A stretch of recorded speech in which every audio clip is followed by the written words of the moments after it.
Gentlemen, I have returned. Hold on, let me mute this TV. I got One Piece playing. Hope you guys had a good New Year's. I'm not gonna lie, the holidays really snuck up on me, but they're now over, so thank God for that.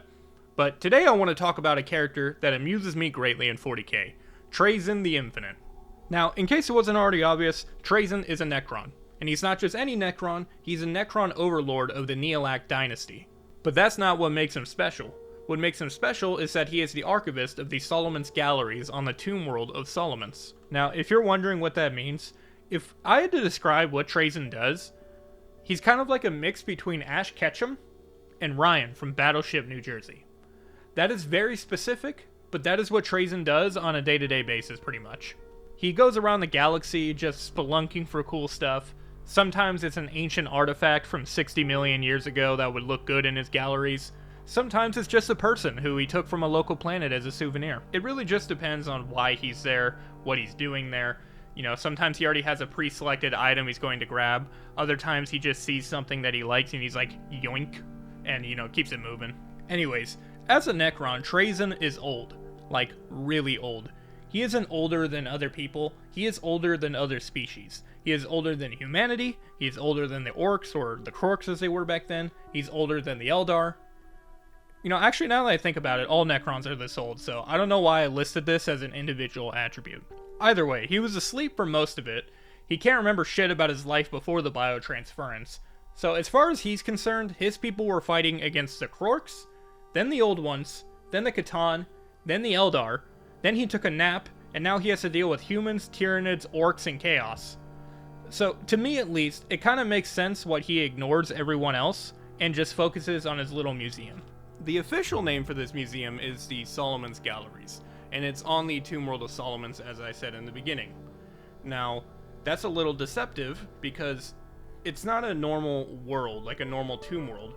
It's basically a planet-sized Pokeball, and that Pokeball is his museum. The Solomon's Galleries, Trazyn's been working on this for a long time, alright? This place was already popular before they went to sleep, and even in the modern setting where most of the Necrons are still asleep, Trazyn is like that friend at the sleepover who wakes up at 4 a.m. and just starts doing shit. Even though the rest of the gang, they are out cold and they're not waking up anytime soon. But Trazyn don't care. So, even while the Necrons sleep, the collection continues to grow. And the plan is that when the Necrons finally do wake up, Trazyn will share all of this knowledge with the other libraries. Now, Trazyn is a lying bitch, so I don't think he's telling the truth. I think he honestly just likes this hobby. I mean, that's undeniable. Let's go over some of the stuff Trazyn has in his collection. I know this may be a little repetitive, but some of the objects he has in here are funny as shit. So bear with me if you can.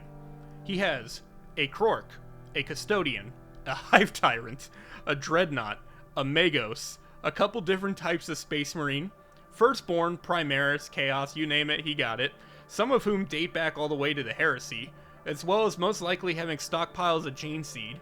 There's also some other Necron Lords, some Eldar Harlequins, a perfect clone of the Primarch Fulgrim, and a shard of a Catan. This dude has a piece of the Star God just hanging out. All of these art pieces are held in the Prismatic Galleries, and what these basically are is, you know that level from the original Modern Warfare 2 where you get to see the scenes from the game in like a mini museum version?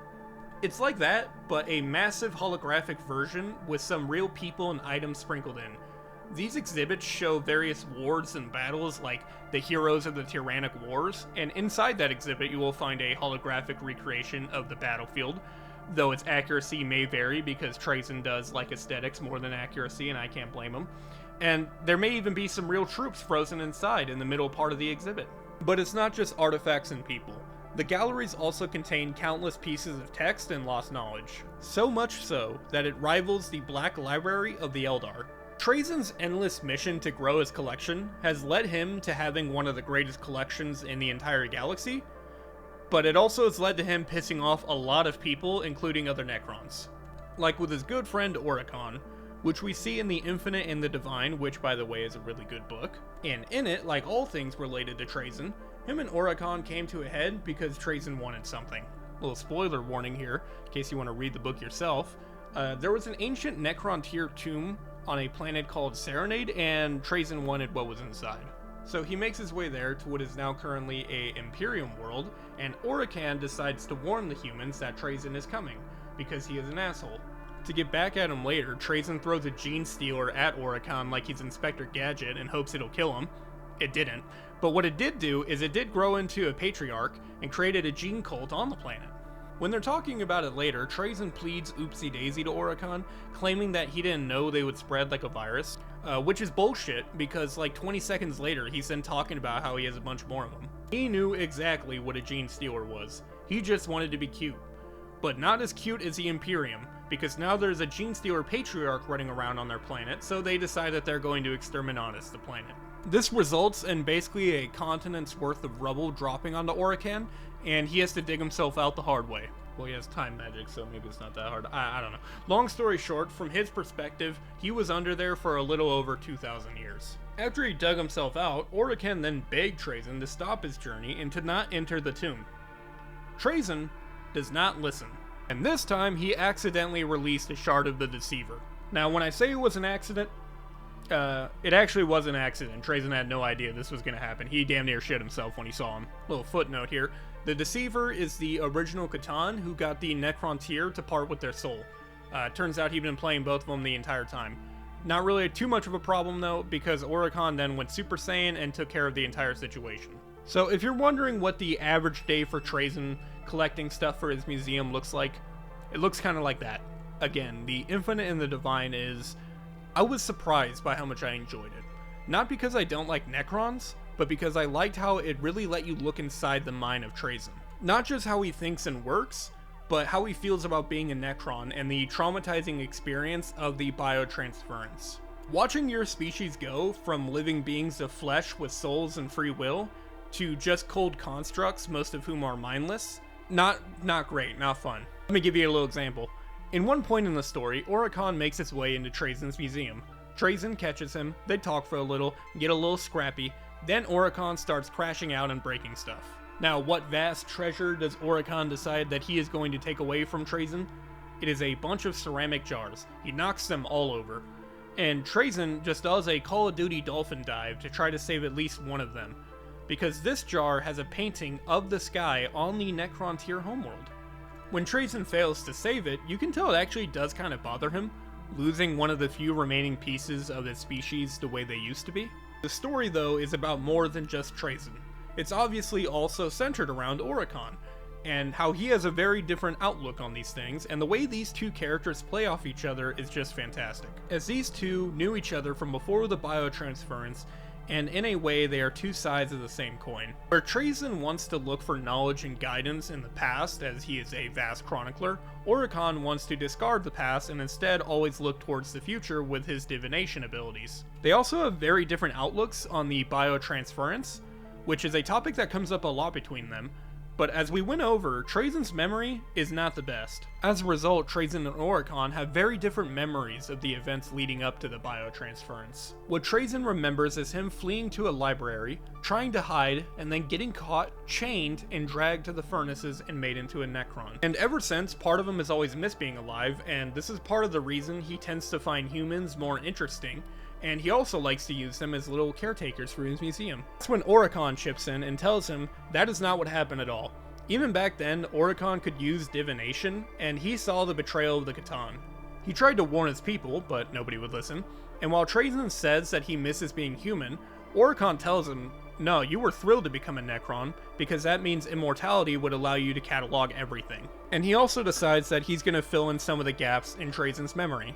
That library story, it's not a fake memory, but it's not the entire memory. The person who fled to the library that day was Orikan, and it was Trazyn who was chasing him down, and Trazyn then dragged Orikan to the furnaces and forced him to become a Necron. And while Orikan seems to have come to terms with the Biotransference, at least better than Trazyn is, he's still bitter over the situation because his people didn't listen to him when he tried to warn them, and especially Trazyn. But I've ranted enough about the infinite and the divine.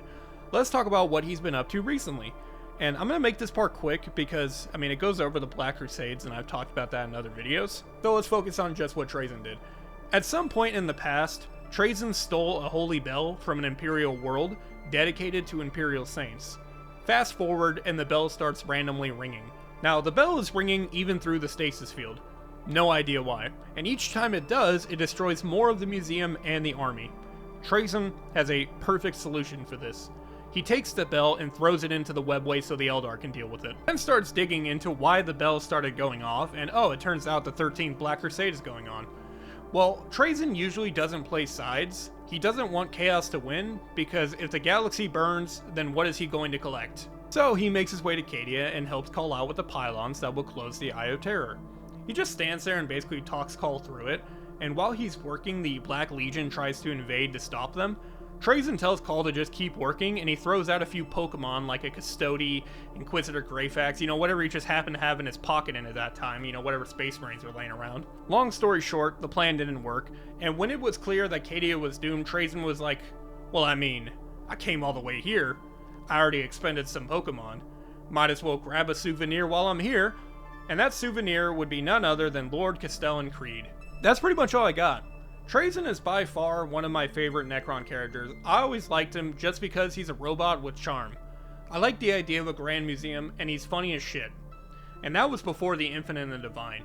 That added a whole new layer of complexity that makes me like him even more. But at last, fellas, that's going to be it for me. If you liked this video, I would appreciate it if you liked it. If you disliked it, feel free to dislike it. I'm not your boss. If you want to hear me talk about more stuff in the future, you can subscribe. Until then, though, fellas,